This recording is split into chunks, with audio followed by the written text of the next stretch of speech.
What's up guys? Today I'm going to do a video on how to winter prep your car for storage. I'm going to do another video on winter prepping your car that's going to be driven in the winter, like my Monte Carlo out there. But today I'm going to cover how to winter prep a car that's being stored. A couple things I want to start off with is you guys saw my detailing videos. I did a full clean, full wax, and I didn't show the video, but I also took the cover inside. I washed it. I think most covers don't want you to use fabric softener. I just used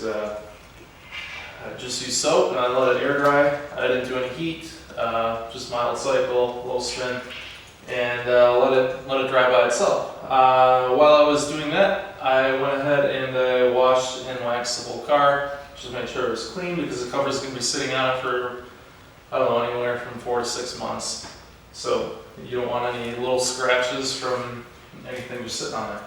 On top of that, I'll show you guys here. So on top of that, if you were to walk around my garage, you would see a bunch of these sticky traps. We have a couple of the, walk down here further, I have a couple of the mechanical traps. Those ones aren't set, but I will set them. So we have traps in every corner. We have it behind that little storage bin. In that corner, so we have traps all the way around. The mice and little critters like to run on the walls. Not on the walls, but up against the walls. So if you put those traps just up against the walls in the corners, that's where they're going to run. They're going to get trapped. Reason being is they like to eat through all your wiring, they'll eat through your plastics, stuff like that. So try to avoid those instances. So I'm going to move on into the interior and show you guys what I do there. So to be completely honest with you guys, I don't do a whole lot in my interior. I will vacuum. As you guys have seen in my interior detailing video, I like to use Aerospace 303. It's actually for like boats and stuff, but it's really good with UV protectant. With these F-body interiors, it just helps to keep them from cracking since they're very infamous doing so.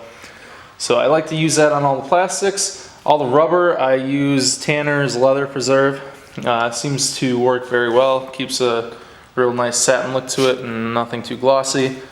For my interior, since it has the new car smell still, I like to use these dry packs. They come like just like some products that you'll buy online. They keep moisture out, and that's kind of what I'm trying to achieve here. It does a good job at keeping that moisture out. So I place these. I like to put these under the back seats, so I actually keep them in there year round. So toss them under there. For some of you other guys, a good idea for the interior, it's nice to keep the moisture out, but it's also nice to kind of spruce up the smell. So these bounce sheets do a good job they just smell good. Also in like the Rambler, I'll put bounce sheets inside and I'll put like an air freshener bomb in there just because it does a really good job of just making it smell good. The Rambler smells just old. So that's what I do there. Let's move to the engine bay with the wiring. So onto the engine bay here. This is where I like to use these bounce sheets again. One thing I like about these is that little critters won't bite through them. They won't try to chew through it. They don't like them. So some people use like steel wool and stuff, just different things. I like the bounce sheets because they're not going to rust, they're not going to affect my paint or anything like that. So I like to put these in the common wire spots. I'm not starting the car up anymore, so you know, just some spots up like up in here where I don't want any critters to be. Over here I have just a couple of looms and connectors and the computer back here. Just your main things that you don't want critters on. Yeah, some plastics too. They like to eat into the plastics. I'll put them over here on my fuse boxes. These things are cheap. You don't have to use bounce. You can use any sort of fabric softener. So feel free to kind of overuse them. Put them everywhere. That kind of covers everything for me. Same would go for as like if you had a system inside, you know, wrap some of your wiring. If you're doing that, it's probably a good idea since some of those connections are open-ended to remove your battery.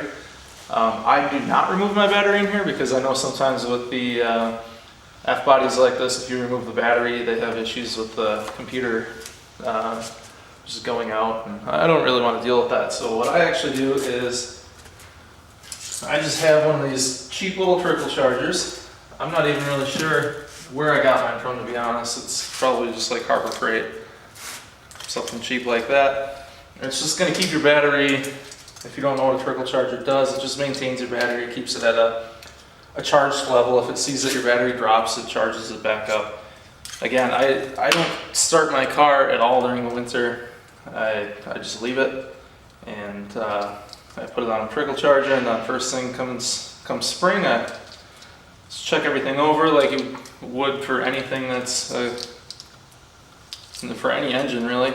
Make sure there's oil in it, make sure everything's good, and I'll pull off the trickle charger and just turn the key, and I've never had an issue. So I like to drop the trickle charger down through here.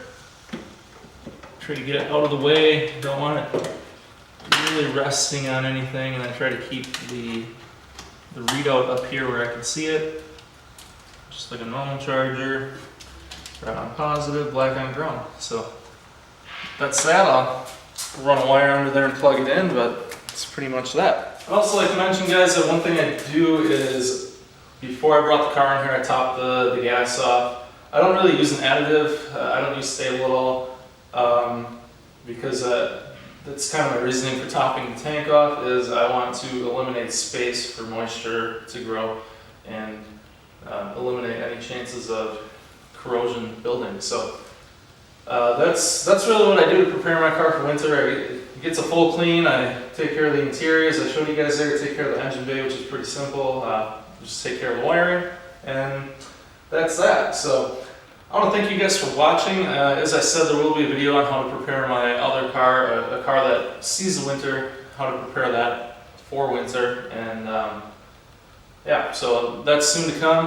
More videos on this probably over the winter are soon to come. More videos on the golf cart as well. So I want to thank you guys for watching. If you liked what you saw, please hit that like button and subscribe. Thanks.